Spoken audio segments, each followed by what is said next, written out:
Sejam bem-vindos a mais um episódio do Podcast, podcast sobre controle de pragas urbanas da Syngenta. Eu sou a Gabi e hoje vamos falar sobre metodologia de aplicação, um tema muito importante para as empresas controladoras de pragas. Eu fiquei sabendo que uma dessas empresas foi realizar um serviço de controle de baratas Blatella germanica na cozinha de um restaurante. É esse mesmo nome. Onde foi feita uma aplicação convencional do inseticida nos rodapés. Mas o nível de controle esperado não foi atingido e a gente ficou sem entender o que aconteceu. Aí eu fiquei pensando, será que a metodologia de aplicação escolhida teve algum tipo de relação com esse insucesso no controle?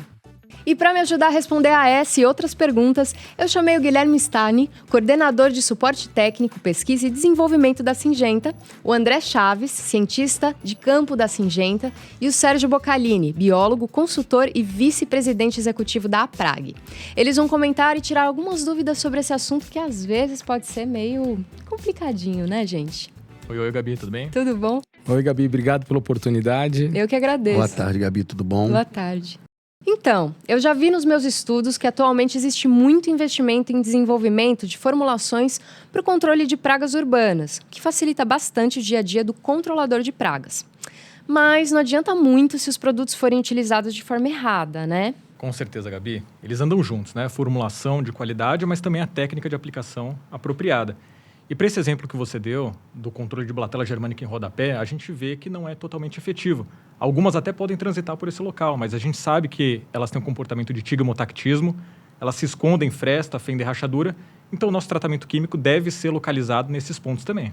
É muito importante, Gabi, a gente também levar em consideração, vamos dizer assim, os 3 pilares que a gente tem, né? Que são as técnicas de aplicação, o produto adequado e principalmente também o equipamento adequado para aquela técnica. E isso pode trazer, se um desses 3 pilares não estão de acordo, eles já acabam trazendo um insucesso desse tipo de aplicação. Ah, agora faz sentido. Normalmente, Gabi, nos treinamentos que eu apresento, tudo aí, eu pego muito no pé do pessoal para que eles fixem, né, que existe essa avaliação necessária, né, que não adianta você ter um bom produto, um produto de qualidade, um bom equipamento, se você também não tiver a pessoa que faça uma boa aplicação. Então, como o André colocou, realmente é um tripé que a gente precisa para ter sucesso e a escolha mais adequada dessa metodologia. Então, são 3 pontos realmente fundamentais para o sucesso no controle de pragas, não só de Blatella, mas de outras pragas também. Isso que o Sérgio falou é muito importante, né? Porque não é só aplicação de produto, é controle de praga. Então, a gente tem que usar a técnica adequada, né? E quando a gente faz um controle eficiente, isso evita repasses, evita retrabalho. Então, a empresa acaba sendo mais efetiva e com ganhos superiores também. E agora faz mais sentido, estou entendendo melhor. Mas, para ser sincera, com tantos tipos de pragas, de ambientes e de produtos, tem hora que bate aquela dúvida. Vocês podem me falar sobre os principais tipos de aplicação para cada ambiente e formulação? E como saber a melhor forma de aplicação para cada caso, por exemplo? Então, o primeiro passo é identificar, né, a praga, no caso aqui do restaurante, como foi citado, a Blatella, né, mas é importante, caso tenha outras pragas, identificar qual é o animal realmente em questão e a avaliação desse ambiente. Então, nós precisamos saber o que tem nesse ambiente, as pessoas que estão ali, avaliar o risco, fazer uma gestão do risco, né, para poder escolher a melhor forma, o melhor método. Hoje, nós sabemos que nós temos trabalhos, aplicações localizadas, né, que vão ser direcionados para pontos exatos onde a praga pode se encontrar. Aplicações de superfície, onde nós pretendemos deixar ali um produto com uma ação um pouco mais permanente, e trabalho para saturação de atmosfera, que nós vamos chamar de aplicações espaciais, que o intuito é fazer com que o produto entre em frestas e fendas também, mas principalmente que venha atingir o inseto que se encontra voando naquele momento. Então, esses são os principais pontos que a gente tem que analisar e avaliar para escolher o melhor método de controle.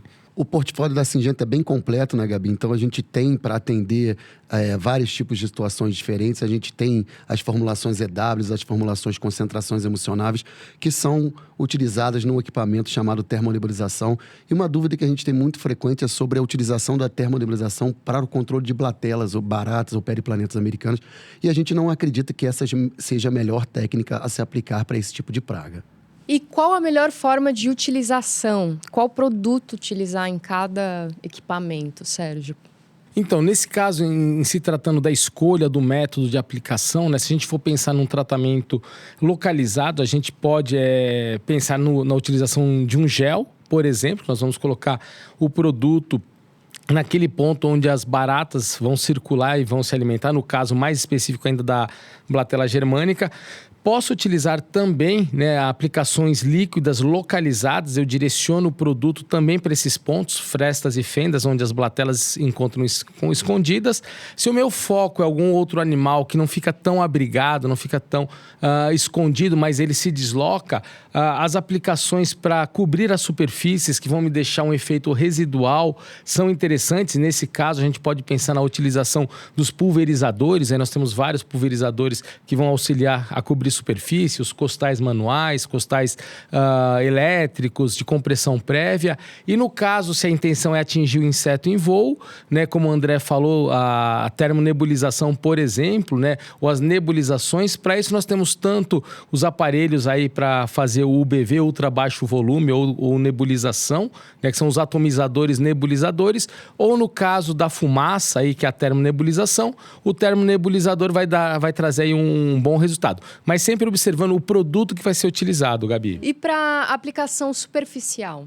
Então, no caso das aplicações superficiais, Gabi, o mais recomendado, como eu falei há pouco, é a utilização aí dos pulverizadores ou manual ou de compressão prévia ou os elétricos, né, aonde nós pretendemos deixar uma camada, né, uma superfície coberta com inseticida, mas de forma homogênea. E aí entra um outro ponto principal também que precisa ser observado, Gabi, que é a utilização dos acessórios de bicos ou ponteiras adequadas para cumprir aí esse papel, que é distribuir o inseticida de forma homogênea naquela superfície para garantir que toda ela fique coberta e quando o inseto pousar ou quando ele circular, ele encontra inseticida para se contaminar e vir a morrer.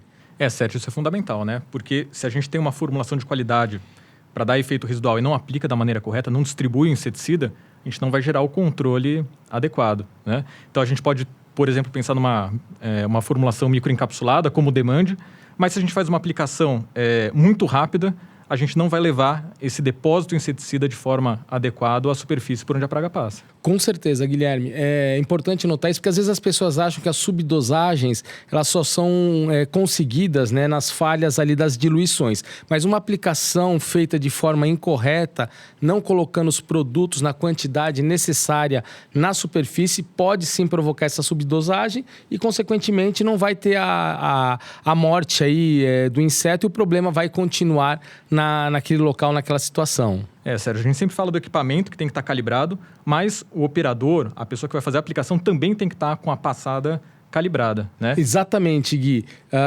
Treinar, né, de forma exaustiva os controladores técnicos para que eles façam excelentes aplicações, que eles tenham boa performance na aplicação é fundamental, porque isso vai garantir realmente um bom trabalho e o resultado que é o controle daquela praga em questão. A gente falou aqui do efeito residual, mas a gente também tem o controle com efeito não desalojante, né, André? Com certeza, né, Guilherme? Então, assim, o interessante é a gente perceber que cada produto tem a sua aplicabilidade, né? Então, se eu quero naquele momento desalojar as pragas, eu vou usar um produto, como você falou, desalojante. Mas, em certas situações, eu não quero desalojar aquela praga. Então, eu vou trabalhar com um produto como o Aptigard LT, que é um produto que está na nossa linha, que ele não desaloja a praga. Isso é muito importante. Um ponto que eu queria também frisar aqui com vocês, que assim, é muito importante, é utilizar rigorosamente as recomendações de uso do produto que estão no rótulo, né? Então, os produtos são testados exaustivamente, diversas dosagens diferentes. Então, quando a gente coloca aquela dosagem no rótulo, é porque realmente é aquela dosagem que vai funcionar. Então, é muito importante seguir não só a dosagem, mas todas as recomendações que estão no rótulo. Qual a importância de fazer uma boa calibração do equipamento antes de usá-lo? Será que vocês podem me dar algum exemplo usual de calibração? Então, Gabi, quando a gente parte aí, principalmente pensando numa aplicação que o produto vai ficar depositado na superfície ou que ele vai ficar pairando na atmosfera, a gente parte de um princípio chamado padrão ou tamanho de gota, né? E se eu não consigo calibrar o meu equipamento da maneira adequada, ter a pressão nesse equipamento, a minha gota ela não vai sair do tamanho desejado, né, ou desejável para cumprir aquela função que é se depositar ou pairar numa atmosfera. Então, a calibração é um dos pontos fundamentais para a gente ter uma boa qualidade na aplicação e a quantidade qualidade necessária dos produtos. Então, realmente, as pessoas precisam prestar muita atenção aí, antes de iniciar os trabalhos, se os equipamentos realmente estão calibrados da forma adequada. A gente pegando um exemplo prático aí, Gabi, vamos supor que eu estou fazendo uma pulverização num restaurante, como foi o exemplo que a gente utilizou aqui. Só que eu não calibrei, não dei a pressão adequada no equipamento. O que vai acontecer um molhamento maior daquela superfície e eu vou depositar mais produto ali desnecessariamente. E aí você gasta, né, eu acabo gastando mais. E não resolve o problema. Exatamente. André, e só lembrando também que a passada do operador é muito importante. Com certeza, né? Porque Guilherme. se ele demora muito tempo para fazer a aplicação, além do necessário, ele está levando muito mais produto do que deveria, né? E está gerando um prejuízo para a empresa também. É aquilo que a gente fala, né, Guilherme? Nem de mais e nem de menos. O certo é o certo. Agora que a gente já falou sobre como escolher a melhor aplicação para cada situação e sobre todos esses equipamentos, eu acho que seria legal a gente falar os pontos principais para ficar de olho na hora da aplicação, né? Eu acredito que assim, o controlador de pragas, o bom controlador técnico, ele precisa fazer imaginar alguns pontos primordiais quando ele vai iniciar o trabalho. Então, primeiro de tudo é identificar o ambiente, como é que está a característica, se tem pessoas naquele espaço, se tem pet, animais que precisam ser retirados. E depois disso, né, qual que é o risco em relação à aplicação do produto ali. Aí ele vai escolher a melhor técnica. Se vai ser um tratamento localizado, se vai ser uma aplicação de superfície. Feito isso, ele tem que entender o que nós comentamos de calibração do equipamento. Então, ele vai precisar de uma boa calibração, fazer uma boa diluição dos produtos, né, e aplicar corretamente. Ele cumprindo esses requisitos básicos, com certeza ele vai conseguir sucesso naquela aplicação ali, ele vai atingir, né, o resultado esperado, que é a praga sendo contaminada. Gabi, tem alguns pontos bem importantes sobre isso, né? Então, usar uma boa formulação, fazer a diluição correta e utilizar a técnica de aplicação adequada, né? Tem um exemplo que é muito prático do dia a dia, que é a pulverização convencional em faixas, né? Se o operador utiliza um pulverizador convencional com um bico 8002, a gente sabe que ele tem que percorrer 10 metros mais ou menos em 30 segundos. Então, tá aí, se ele percorre em 33 segundos, ele está levando 10% a mais de inseticida. Se ele faz muito rápido, ele está gerando pouco depósito de inseticida. E isso é prejudicial para o controle. No rótulo, a gente tem essas informações sobre a quantidade a aplicar por área, né? E também temos outras informações muito importantes, como a diluição e até a questão do período de reentrada, de como aplicar e utilizar as melhores técnicas para esse tipo de produto. Então, é muito importante a gente sempre ler o rótulo e seguir rigorosamente as recomendações. Porque senão nem funciona, né? E o que pode dar errado se o profissional utilizar um tipo de aplicação em local não indicado? Acho que o melhor exemplo é esse que você já deu no início do episódio, né? Uma aplicação em um rodapé para controle de Blatella germânica. Vai ter uma eficácia muito baixa. Então, uma coisa que pode acontecer é não funcionar, né? Agora, tem o outro lado também. Fazer, por exemplo, uma aplicação generalizada num ambiente sensível. A gente não quer dispersar inseticida por um ambiente sensível. A gente tem que fazer a aplicação bem localizada, focada onde a praga ocorre, pontos de acesso, abrigo. A gente é mais eficaz e também gera um controle mais consciente também.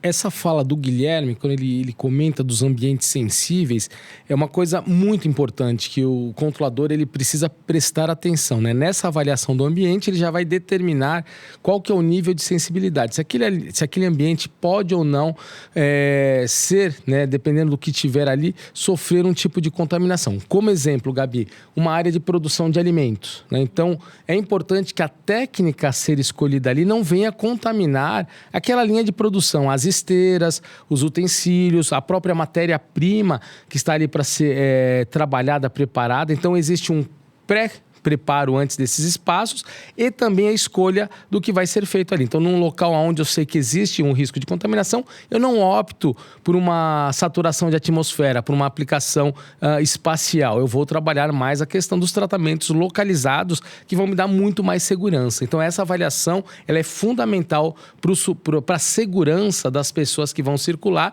ou de que vão consumir aqueles produtos.